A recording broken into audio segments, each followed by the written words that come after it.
Welcome to the थियो study hub. मेरा नाम है शिवानी सवाल। आज करेंगे यूनिट 3 स्टार्ट, ठीक है, जिसका चैप्टर 1 का पार्ट 1 है ये, और उसका भी पार्ट 1 है ये, ठीक है। अब देखो एक बार समझाती हूँ। इसमें क्या करना है, पर्यावरण आंदोलन पढ़ना है, उत्तर और दक्षिण का। ये कैसे पढ़ रहे हैं मैं ये समझाती हूँ आपको, सिलेबस में कंफ्यूज नहीं होना। यूनिट 3 स्टार्ट करें जो कि लंबी है, ठीक है, 1 हफ्ता लग जाएगा इसको करने में। तो ये इसका चैप्टर 1 है, 4 इसके चैप्टर दिए हुए हैं। अब इन चैप्टर्स के भी पार्ट हैं, तो हम अभी फर्स्ट पार्ट पे हैं, और उस फर्स्ट पार्ट का भी पार्ट 1 है ये। आगे बेटा समझिए, क्योंकि देखो हिस्ट्री के ना चैप्टर लंबे खींचते हैं, लेंथी बहुत हैं। बुक में आप देखोगे ना 10-10 20-20 पेज के चैप्टर हैं, उसको हम शॉर्ट कर करके दिखा रहे हैं। और उसमें भी अगर इतना लंबा खींचेगा ना, 50-50 मिनट की वीडियो, 1 घंटे की वीडियो, बच्चा देखना पसंद नहीं करता। बच्चे लोगों की साइकोलॉजी यही है कि उनको 30-30 मिनट की 2 वीडियो देख लेंगे, मगर 1 घंटे की एक वीडियो नहीं देखेंगे। तो अब इस हिसाब से चल रहे हैं, इसलिए छोटे पार्ट बनाएंगे, ज़्यादा नहीं। 30-25 मिनट के 20 मिनट का एक पार्ट ऐसे। तो ये इसका आई वाला जो आपका पार्ट है, इसका पार्ट 1 है ये। अगला पार्ट में ये वाला पूरा चैप्टर खत्म हो जाएगा, ठीक है। अब इसको सिलेबस को समझ लो कैसे है। चैप्टर 4 है, 4 चैप्टर के 2-2 पार्ट हैं। फर्स्ट पार्ट पे हम कंफ्यूज ना हो ना, सारी प्लेलिस्ट जो मैंने लगाऊंगे ढंग से लगाऊंगे, अरेंज करके, परेशान नहीं होंगे आपके मिल नहीं रहे, बहुत सारे पार्ट बना दिए, ऐसा नहीं है। बात करेंगे इसमें हम हमारे प्यारे एनवायरनमेंट के बारे में, पर्यावरण आंदोलन, ठीक है। उत्तर और दक्षिण कि हमारा जो पृथ्वी है ऐसे, इसमें उत्तर की तरफ क्या क्या हुआ और दक्षिण की तरफ क्या क्या हुआ, ये देखना हमें कि पर्यावरण को लेकर हमारी इस पृथ्वी में इस साइड वाले लोगों ने क्या चीज़ें करी, कैसे इन्होंने पर्यावरण को ठीक करा, पर्यावरण पे क्या बातें हुई, क्या क्या समझौते हुए, कौन सी संधियाँ हुई, ये सारी चीज़ें। और फिर दक्षिण वालों ने क्या क्या किया ये देखना है आपको। पर्यावरण क्या है वो आपको पता है, पर्यावरण आंदोलन क्या है वो भी पता है, सिंपल सी बात है। लेकिन किसने क्या डिसीजंस लिए, किसने क्या क्या चीज़ें अपनाई इसको ठीक करने के लिए, कि जो हमारा इन्वायरमेंट ख़राब हो रहा है इसको कैसे ठीक किया जाए, ये देखना है कि उत्तर वालों ने क्या किया, फिर दक्षिण वालों ने क्या किया। तो आपके पेपर में क्वेश्चन ऐसे बनेंगे कि पर्यावरण आंदोलन के लिए दक्षिण द्वारा किए गए प्रयत्न, कि इन्होंने क्या किया, उत्तर वालों ने क्या किया। तो अब जब मैं पढ़ाऊँ ना तो लिखते हुए चलना, ये ना हो कि दक्षिण वालों में उत्तर का लिख दिया और उत्तर वालों में इनका लिख दिया, फिर खराब हो जाएगा पेपर। तो ध्यान से पढ़ते हुए चलेंगे। स्टार्ट करें उत्तर में पर्यावरणवाद। सबसे पहले वो स्टार्ट करेंगे ऊपर से, ऐसे अगर आपकी पृथ्वी है तो ये उत्तर वाला पार्ट है, ये दक्षिण वाला पार्ट है। यहाँ से स्टार्ट करेंगे ऊपर से, फिर बाकी बाद में पढ़ेंगे, ठीक है। इसको देखेंगे, इसमें क्या है, उत्तर वाले लोगों ने क्या किया है। पर्यावरण आंदोलन उत्तर दक्षिण में समान रूप से दिखे, परंतु उनकी वैचारिकता में थोड़ा सा अंतर है। देखो दोनों में ही हुआ है, सबने देखा है इस बारे में, पर्यावरण पे बात दोनों तरफ हुई है, लेकिन हल्का हल्का सा ना सोच में डिफरेंस है लोगों की। अब क्या है कि दक्षिण वाले लोग जो हैं, इसमें अंतर क्यों था, वो कह रहा था बेटा, मानवता पे बात चल रही थी, नैतिकता पे बात चल रही थी, न्याय पे बात चल रही थी, इन सारी चीज़ों पे बात हो रही थी, आंदोलन चल रहे थे। पर क्या है, मेन जो बात है ना, जैव क्षेत्र पर, इसके ऊपर कोई बात नहीं कर रहा था उस टाइम पीरियड पे, ठीक है। सबसे ज़्यादा इंपॉर्टेंट अगर कुछ है तो हमारा पर्यावरण है हमारे लिए। लेकिन लोग किस में लगे हुए थे, औद्योगिक क्रांति में लगे हुए थे, ज़्यादा से ज़्यादा पैसा कमाना, ज़्यादा से ज़्यादा काम करना, इसके पीछे लोग पड़े हुए थे। संसाधनों को क्या कर रहे थे, नष्ट कर रहे थे, उत्पादन बढ़ाना चाह रहे थे। जनसंख्या बढ़ती जा रही है, उत्पादन बढ़ा रहे हो आप, प्रोडक्ट बनाते जा रहे हो, पेड़ काटते जा रहे हो, पेजेस बनाते जा रहे हो, है ना।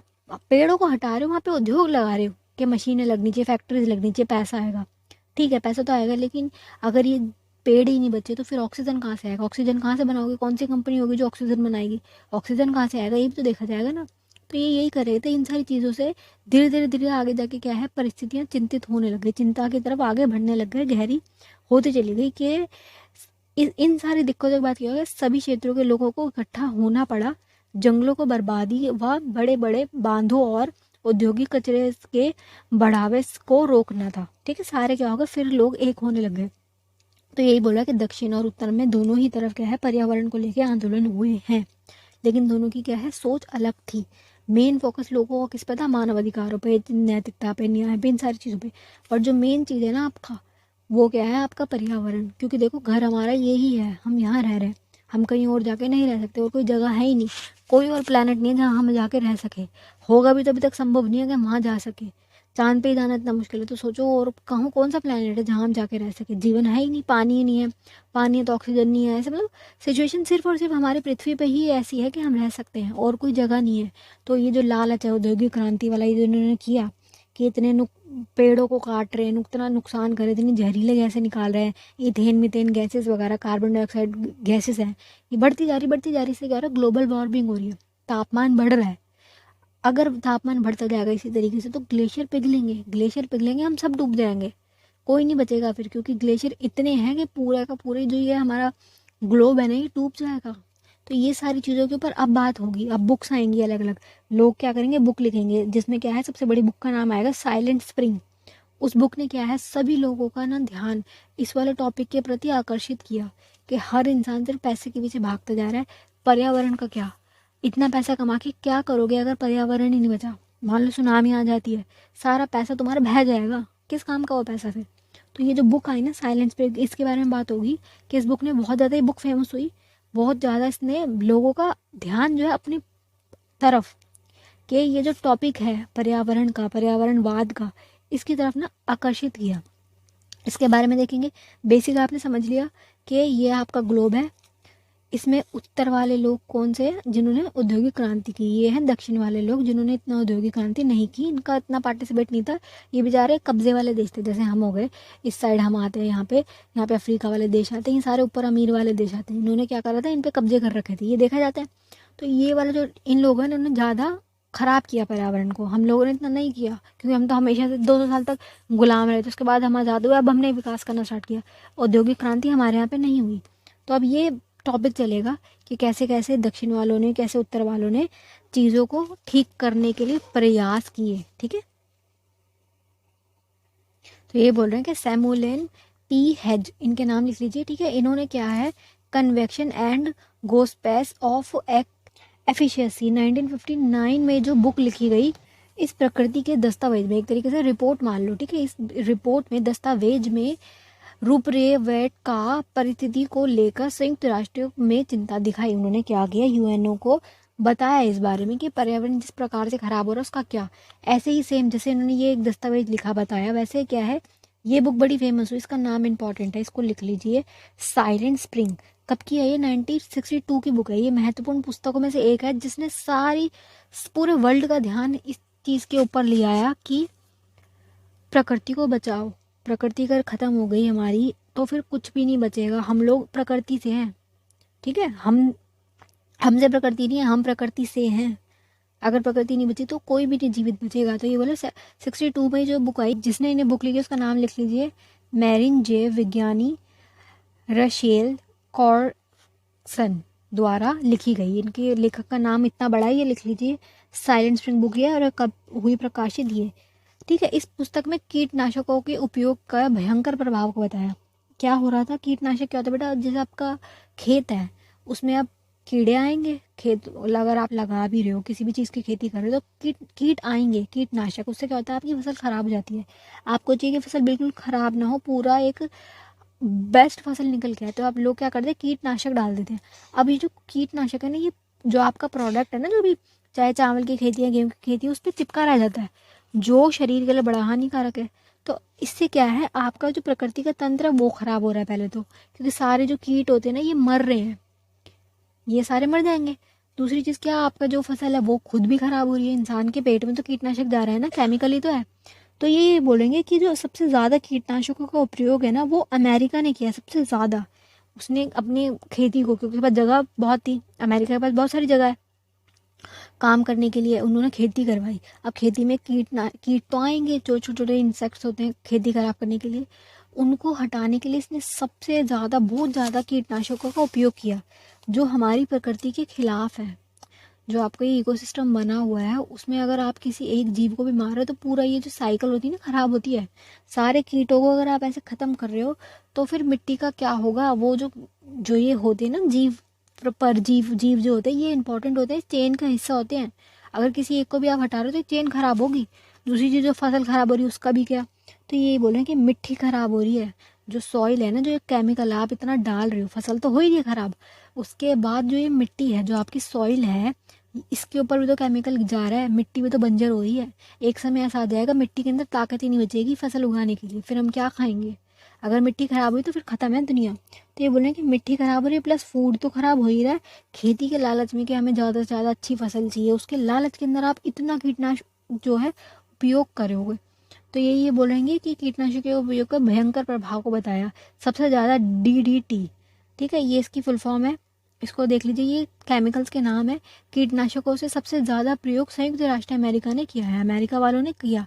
कि इन्होंने क्या किया 1947 में, जब हम आज़ाद हुए थे उस टाइम पे क्या है मिलियंस में, 1960 में 6.34 मिलियन हो गई थी। इन्होंने फ़ायदा तो हो रहा है इनका देखो, मगर ये कि मिट्टी कितनी ख़राब हो रही है उसके बारे में कौन सोचेगा। तो अब यही है, गुहा के अनुसार इस किताब का परिणाम पहुंच से परे थे। मतलब ये जो बुक थी ना वो इतनी अच्छी थी, इसके परिणाम जो आए, रिजल्ट जो आए, वो हम जो ये चाह रहे थे ना, लक्ष्य जो था उससे भी ज़्यादा हो गया। ये इन्होंने बुक लिखी, इसका लक्ष्य क्या था इनका, कि लोग इस वाली चीज़ को समझे कि पर्यावरण क्या है, DDT वाले जो ये आपके कीटनाशक है ये कितने खतरनाक हैं। बट ये क्या, रिजल्ट इससे बहुत ज़्यादा अच्छा निकल के आ गया, ठीक है, इस पुस्तक से बहुत फ़ायदा हो गया। नागरिक और सरकार भी दोनों ही नदियों व मछलियों के बारे में सोचने लगे कि इनको हम इतनी तादाद में अगर मार रहे तो एक टाइम पीरियड ऐसा आएगा कि पूरा ये सिस्टम जो है पूरा ख़राब हो जाएगा, इसके बारे में सोचने लगे, ठीक है। अतः क्या है, पेस्ट कंट्रोल बोलते हैं ना, जो कीटनाशक होते हैं उसे इंग्लिश में पेस्ट कंट्रोल कहा जाता है। इस पर संघीय समिति का निर्माण हो गया, एक समिति बन गई कि आप किस हद तक कीटनाशकों का उपयोग करोगे। तो फिर क्या हुआ, संयुक्त राष्ट्र ने, जो आपका UN है, सबसे बड़ी संस्था UN वालों की, उन्होंने क्या किया, DDT का प्रयोग पर प्रतिबंध लगा दिया। उन्होंने बैन ही कर दिया कि ये बहुत खतरनाक चीज़ है, इसको आप बैन करो, खेती करो, जो जायज़ तरीका है खेती करोगे, कीटनाशक कीट आएंगे जो वो होते हैं खरपतवार वाली चीज़ें भी आएंगी, जो ये कीट पतंगे होते हैं ये आएंगे, थोड़ी सी फसल तो खाएंगे, खा लें दो, पूरी फसल तो नहीं खा जाएंगे ना, कुछ थोड़ा बहुत नुकसान होगा तो करने दो नुकसान। इतना ज़्यादा केमिकल तो मत डालो कि वो सारे जीव भी मर जाए, तुम्हारी फसल भी खराब हो जाए और मिट्टी भी खराब हो जाए अपने फ़ायदे के लिए। ऐसे ना करो, है ना, क्योंकि खाना है एट लास्ट में क्या होगा, जो आपकी फसल है उसको इंसान खाएगा, इतने उस पर केमिकल लगे हुए, इंसान के पेट में केमिकल जाएंगे, क्या होगा उसका। तो इसको इन्होंने फिर लास्ट में ये वाली जब चीज़ देखी ना कि ये क्या है, तो उन्होंने बैन ही कर दिया इस वाले पेस्टिसाइड्स को, ठीक है। हानिकारक व रासायनिक तत्वों का निर्माण के लिए कीटनाशक नेतृत्व एक्ट बना दिए इन्होंने। फिर एक एक्ट बना दिया कि कैसे बना रहे हो तुम ये कीटनाशक, बना किस चीज़ से रहे हो ये बताओ, क्योंकि खाने के ऊपर हो रहा है वो, ये जो ये चीज़ें हैं हम ही खाएंगे एंड में, फसलें जो हैं वो हम खाएंगे। तो ये बना, और जहरीले पदार्थों का नियंत्रण हुआ कि जहरीले पदार्थ यूज़ नहीं करने आपको, चाहे कुछ भी करो, चाहे तुम्हारी फसलें कीटनाशक ना डालो, तुम्हारी फसलें कीट जो होंगे वो थोड़े से खा लेंगे, खा लेने दो, इनका यूज़ नहीं करना। यूरोप में पर्यावरण को लेकर सतर्क व्यक्तित्व में संस्थाओं में दिखी। यूरोप में भी क्या है, बहुत सारे इसमें परिवर्तन आने लगे, लोग इस बारे में बात करने लग गए, ठीक है। फिर धीरे धीरे क्या है, जब ये एक टॉपिक उठा, कीटनाशक वाला टॉपिक उठा के मिट्टी खराब हो रही है, धीरे धीरे ये टॉपिक मुड़ गया प्रदूषण की तरफ, के प्रदूषण भी तो हो रहा है, उसके बारे में बात करो कि ये जो इतना परिवर्तन कर रहे हो तुम, इतना ज़्यादा पर्यावरण को जो ख़राब कर रहे हो, प्रदूषण बढ़ता जा रहा है, इसके बारे में कौन बात करेगा। ये सारी बातें आ गई। फिर नया क्या आया, लिमिट्स ऑफ ग्रोथ, ये भी एक बहुत बहुत अच्छी चीज़ बताई इन्होंने, ठीक है। रोम वालों ने स्टार्ट करा, एक रोम में क्या है, रोम एक देश है, उन्होंने क्या किया 1964 में एक रिपोर्ट तैयार की। रिपोर्ट एक, मान लो एक तरीके से जैसे आप असाइनमेंट तैयार करते हो ना, एक टॉपिक मिल जाए तो उसमें असाइनमेंट लिख के आप तैयार करते हो, उसके बारे में सारी इन्फॉर्मेशन होती है, वैसे इन्होंने एक रिपोर्ट लिखी, उस रिपोर्ट का नाम क्या, लिमिट ऑफ ग्रोथ, के सीमा तो हो तुम्हारे तरक्की करने की, जो तुम्हारी ग्रोथ है उसकी एक सीमा तो हो। ये तो नहीं कि तुम ग्रोथ के चक्कर में, पैसा कमाने के चक्कर में इतना काम, इतना ज़्यादा अपने पर्यावरण को ख़त्म कर दोगे कि एक दिन ऐसा आएगा ये पर्यावरण नहीं बचेगा, जहाँ हम लोग रह रहे हैं वो ही जगह नहीं बचेगी, तो फिर हम कहाँ जाएंगे। तो उन्होंने लिमिट के बारे में बात करी है, ठीक है। लिमिट्स ऑफ ग्रोथ रोम की रिपोर्ट है, जिसमें किस बारे में बात की जाएगी कि मानव गलत उपयोग कर रहा है पर्यावरण का। मानव जो है, हम लोग जो है, पर्यावरण हमें रहने के लिए मिला था, खाने पीने के लिए मिला था, सारी इन चीज़ों के लिए। ये तो नहीं था ना कि हम पेड़ों को काटने लग जाएंगे, एक समय ऐसा आ जाएगा हम पेड़ ख़त्म कर देंगे, जंगल सारे ख़त्म कर देंगे, जानवर जो मछलियाँ वगैरह होती हैं उनको सबको खा जाएंगे, कुछ ही नहीं छोड़ेंगे। तो ये इस बारे में बोलेंगे कि आप जो है बहुत गलत तरीके से उपयोग कर रहे हो। इसके बारे में पूरा इस वाली रिपोर्ट में लिखा हुआ है। इस रिपोर्ट का नाम जरूर लिखना है पेपर में आपको। दूसरा, साइलेंट स्प्रिंग वाली बुक का नाम जरूर लिखना है, जिसमें संसाधनों के तीव्र गति से नष्ट होने के परिणाम के बारे में लिखा गया है। इन्होंने क्या बोला है कि इस बारे में बात करी कि इंसान जो है गलत उपयोग कर रहा है, संसाधन जो हमारे हैं, पानी वगैरह, हमारे सारा खाना पीना, सारे हमारे जो ये वायु वगैरह है, सारे हमारे जितने भी संसाधन है ना, हम इसका बहुत ज़्यादा गलत तरीके से फास्ट तीव्र गति से हम इसको क्या कर रहे हैं, नष्ट कर रहे हैं। इसके परिणाम क्या निकल के आएंगे, इस बारे में इन्होंने बात करी इस बुक के अंदर, ठीक है, इस रिपोर्ट के अंदर, बुक नहीं है रिपोर्ट है ये। इसके अलावा विकास के लिए एक उदारवादी रास्ते का सुझाव दिया, लोगों को सतर्कता बढ़ाई कि लोग क्या है, थोड़ा सा तो जागरूक हो इस बारे में कि पर्यावरण क्या है आपका और ये कितना इंपॉर्टेंट है। सबसे ज़्यादा इंपॉर्टेंट पर्यावरण ही है आपका, ठीक है, कि इसको लोग प्रदूषित ना करें। प्रदूषण के ऊपर इन्होंने बात करी, प्रदूषण के खिलाफ क्या है, पर्यावरण को चिंता को अपने जताया कि प्रदूषण जो इतना बढ़ता जा रहा है अंत बहुत बुरा हो जाएगा। 1970 में अप्रैल में पृथ्वी दिवस बनाया गया। पृथ्वी दिवस एक दिन डिसाइड कर दिया गया जिसको क्या करने लग गए, पृथ्वी दिवस के रूप में मनाया गया, ठीक है। 70 के स्टार्ट कब हुआ, 1970 में अप्रैल में, ठीक है, डेट लिख लो, डेट गलत मत कर देना।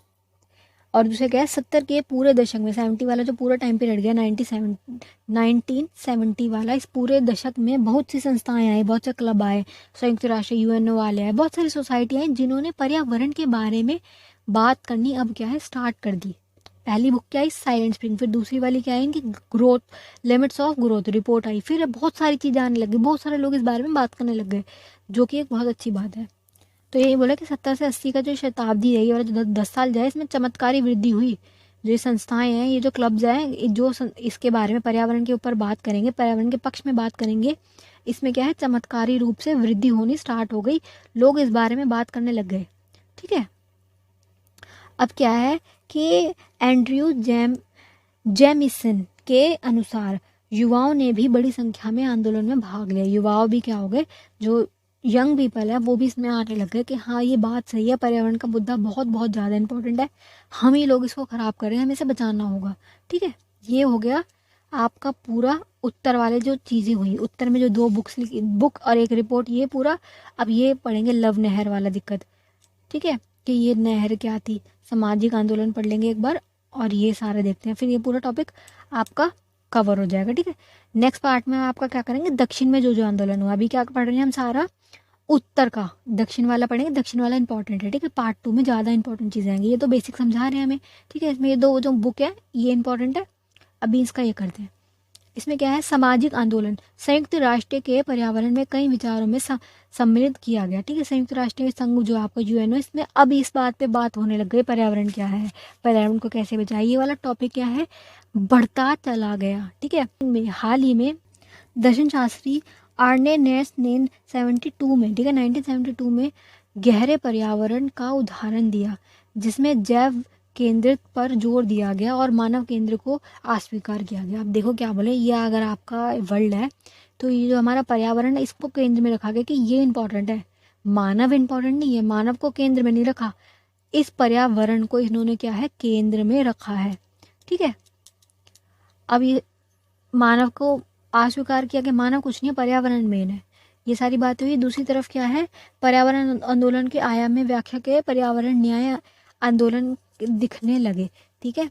पर्यावरण से क्या है, पर्यावरण न्याय आंदोलन बढ़ते चले गए, लोग देखने लग गए इन सब चीज़ों के ऊपर, लोगों की भागीदारी बढ़ी, जिसमें गरीब और अल्पसंख्यक लोग भी थे, अफ्रीकी अमेरिका, मतलब ये कि गरीब लोग भी जो भी होते हैं उन्होंने भी क्या है इसमें पार्टिसिपेट किया कि हाँ ये बात सही है, लोग गलत कर रहे हैं पर्यावरण के साथ। अब लव नहर जो है इसको बचाने के लिए आंदोलन हुआ। कंपनी थी जिसने क्या है जहर पानी में छोड़ दिया। जहर क्या होता है, मतलब बेटा केमिकल्स, कंपनी है, कोई भी चीज़ की कंपनी है, उसके पास जो वेस्ट उसके केमिकल्स है उसको पानी में छोड़ रहा है, डायरेक्ट पानी में छोड़ रहे हैं। जो पानी में रहने वाले जीवन का क्या होगा, ये पानी लोग आगे जाके पीते भी हैं, उनका क्या होगा। तो ये कि जो भी रूल्स होते हैं कि आपके पास जो भी केमिकल है आपका वेस्ट, उसको आप ऐसे नहीं छोड़ सकते, उसको पहले आपको न्यूट्रलाइज करना पड़ेगा। न्यूट्रलाइज क्या होता है कि अगर मान लो बहुत ज़्यादा एसिड है तो उसमें बेस मिलाओ, उसको न्यूट्रलाइज करो, फिर पानी में छोड़ो। लेकिन ये क्या कर रहे थे, लव नहर में जो कंपनी थी डायरेक्ट पानी में जहर छोड़ रही थी। तो फिर क्या हुआ, आंदोलन हुआ, ठीक है। आंदोलन में क्या हुआ कि आप गलत कर रहे हो, पानी खराब हो जाएगा, सारे जीव मर जाएंगे, सारी मछलियाँ मर जाएंगी, पूरा का पूरा इकोसिस्टम खराब होगा। तो इसके खिलाफ क्या है, आंदोलन होगा। ये है लव नहर के लिए एंटी टॉक्सिन आंदोलन। एंटी टॉक्सिन, टॉक्सिन से समझ रहे हो ना, टॉक्सिसिटी वाले क्या होते हैं, एंटी टॉक्सिसिटी आंदोलन एक मुख्य उदाहरण है, ठीक है। न्याय आंदोलन का, ठीक है, न्याय कि आप गलत कर रहे हो प्रकृति के साथ, ये जो प्रकृति है इसके साथ भी न्याय होना चाहिए, जैसे इंसानों के लिए न्याय होता है वैसे प्रकृति के लिए भी न्याय है। हुकर रसायन कंपनी, कंपनी का नाम लिख लो बेटा, ठीक है। हुकर का रसायन कंपनी जो है इसने क्या है, बड़े बड़े जहरीले निष्पेक्ष जो बचा हुआ वेस्ट होता है ना उसको क्या है, न्यूयॉर्क में लव कैनाल में जीवों की कमी का कारण था, कैंसर व और इत्यादि स्वास्थ्य समस्या उसी जगह के अफ्रीकी अमेरिका के निवासी क्षेत्र था, ठीक है, वहाँ लोग भी रह रहे थे, ठीक है, वहाँ बड़ी मात्रा में देखी उन्होंने, ये देखा कि सारे जल जीव जो हैं, जल में रहने वाले जीव मर रहे हैं, लोगों को भी बीमारी हो रही है, ऐसे कैसे। फिर क्या हुआ, इन्होंने देखा इसके खिलाफ आंदोलन होना स्टार्ट हो गया, ठीक है। लुआई ग्रिबस ने शुरू किया, जो कि लव कैनाल इन्होंने लैब लिख दिया यहाँ पे, ठीक है, लव कैनाल की सफाई को लेकर था कि इन्होंने खराब कर दी कैनाल पूरी, इसकी सफाई को लेकर इन्होंने आंदोलन करना फिर स्टार्ट कर दिया, जिसमें राष्ट्रीय सरकारी संस्थान ने भी मदद की, राष्ट्रीय वाले मतलब हाई लेवल पर, नेशनल लेवल पर भी बातें उठने लग गई, इन्होंने मदद की। अब क्या हुआ, ये जो आंदोलन था ये बढ़ता जा रहा था, ये लोग इसके खिलाफ कर रहे थे कि ये गलत कर रहा है, ये कंपनी वाले जहरीले जो आपके वेस्ट होते हैं सारे केमिकल्स पानी में छोड़ रहे हैं, जिससे लोगों को भी दिक्कत हो रही है और जलीय जीवों को भी हो रही है।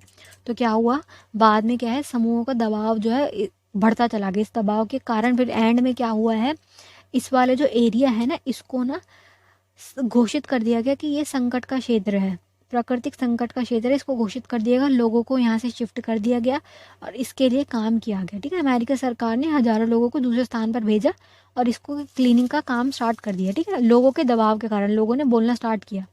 पहले क्या थी, लोग जागरूक नहीं थे, लोग बोलते नहीं थे।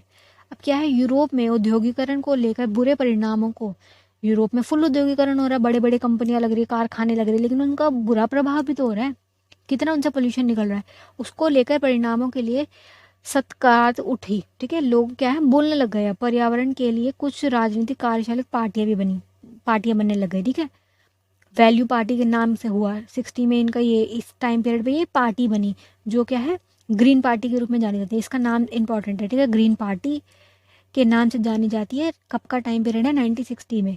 और रीज़न क्या था इस पार्टी का, ग्रीन पार्टी का काम क्या था मेन, राजनीतिक पार्टी, कि ये पर्यावरण के लिए बोल रहे थे कि आप पर्यावरण को ख़राब कर रहे हो, आप पर्यावरण के बारे में सोचिए और इसको ठीक करिए, ठीक है। इतना ज़्यादा औद्योगिकरण भी सही नहीं है कि आप इतनी ग्रोथ कर रहे हो कि आपका पर्यावरण जो आपका मेन चीज़ है वो ख़राब हो रही है, फिर क्या फ़ायदा ऐसी ग्रोथ का। तो यही बोला कि 1978 में जर्मनी के व्यक्ति के समूह ने एक ग्रीन पार्टी बनाई, ठीक है, ग्रीन पार्टी नाम से पता चल रहा है ग्रीन पार्टी। सारा का सारा आंदोलन किस चीज़ पे करेंगे, आपके पर्यावरण के लिए। जर्मनी की ग्रीन पार्टी थी ये, यूरोपीय देशों के लिए एक दीप की तरह साबित हुई, ठीक है, ये बहुत मतलब पॉपुलर हुई पार्टी। परिणाम स्वरूप इस पार्टी ने अपना शक्तिशाली अस्तित्व बल्गेरिया, इटली और आगे बढ़ाता चला गया, अपनी पार्टी ये इनकी बढ़ती चली गई। गुहा के अनुसार, एक ये व्यक्ति हैं, इनके अनुसार क्या है, जर्मनी ग्रीन अपनी राजनीतिक जीत के लिए ही नैतिक चुनौतियों से ज़्यादा अच्छा था, जो कि औद्योगिक सभ्यताओं को सरकार के सामने लाई, मतलब जो भी गलत चीज़ें हो रही थी वो सारी चीज़ें क्या है सरकार के सामने ये पार्टी लाई, ठीक है। तो एक ये लव नहर वाला टॉपिक, ये पार्टी ग्रीन पार्टी वाला, साइलेंट स्प्रिंग वाली बुक, और दूसरा लिमिट ऑफ ग्रोथ, ये 4 टॉपिक जो मैंने पढ़ा ना इंपॉर्टेंट है, चारों के नाम लिख लो, क्या क्या किस में कहा गया वो पूरा टॉपिक, ठीक है।